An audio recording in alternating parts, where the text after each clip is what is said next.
Good morning, it's Chaya and I'm back with another episode of Unstuck and Unstoppable, a series created for me and you, people who want to get out of every situation that can bog us down and want to find a way to be unstoppable. I know that we're alike in that way because if you're standing here, if you're watching me right now, you've always had this burning desire to be unstoppable, to be able to make everything possible. And today, I want to continue on with what we started yesterday. Yesterday we talked about committing and how fun it could be. If you don't watch it, I did a fun meditation of really feeling how fun it would be to actually commit to just a vision, just to a dream, not to actions. It's more about the what, not the how, what I want, rather than how I want to get it, how I'm going to get it. Leave that to a power greater than us. Just hold it in front of you. Your brain was designed to figure out the answers. So if you want something and you put it in front of you enough times, your brain will find a way for you to go and get it. That's just how it was designed. It's one of the smartest computers that are out there. So let's let it do its job. Now, once you've already committed to holding that vision in front of you, once you've already seen a little taste of what you want, at this point, what's important, as I said, it's commitment and consistency. Consistency is important. See, if you're going to just dream about it once every, few years, that's not going to turn into a strong enough desire that no matter what shows up, you're able to do what you need to do to become the person you need to become to have that dream. So, how do we turn this into the biggest desire of your life? Consistency.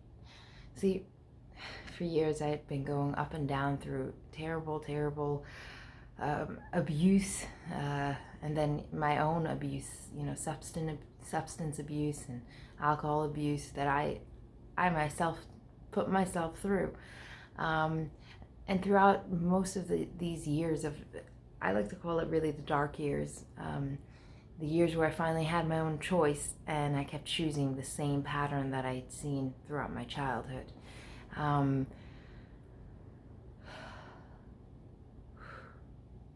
During that time, I stopped to dream.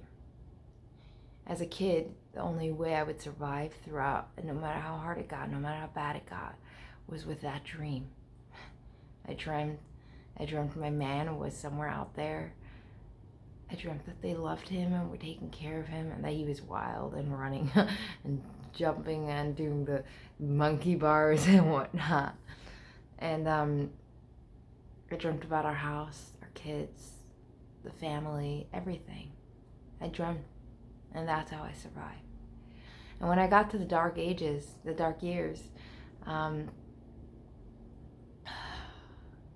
dreaming was too hard for me, because I knew it would require me actually doing something. And I was too scared of doing anything. I was so anxious. I was so scared.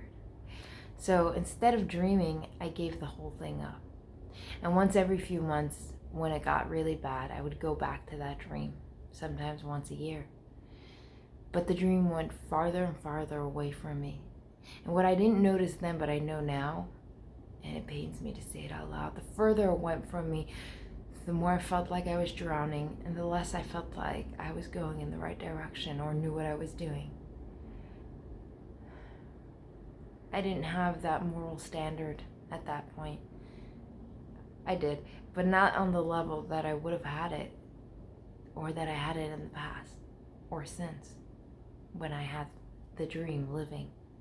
See, when you have a dream alive in front of you, what happens is it becomes very easy to learn right from wrong, because you know where you're going. So your brain begins to do this, and it's designed to figure out, no, this is going to take me further away from it. This is going to bring me closer, and you start to actually do what you got to do. And you don't have to do this all consciously. The more conscious you do it, the easier and the faster, but it happens automatically. Now, what I didn't realize is not only was that the case, but depression was showing up, and it was because I didn't have a vision of where I was going. I felt depressed. I felt suicidal. I had a lot of that, and I, after a lot of observation, realized that when I was younger, that there was a part of me that hated life and that did want to die. But it was never actually all of me, because there was a dream that lived inside of me, that in which a lot of me still lives. And therefore, I always chose life. But the minute that dream was gone, it was easier for me to choose death, because I didn't see anything in the future. Nothing existed there, because there was no future existing in my brain.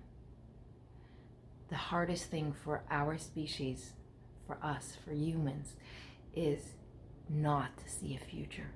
See, animals, the species right underneath us, they don't care. They don't see the future, they see the here and the now. But we have the ability to see in hindsight.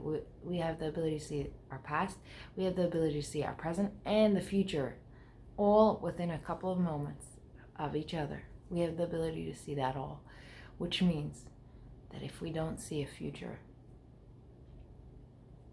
it takes away part of what we live in. And it becomes really hard to continue.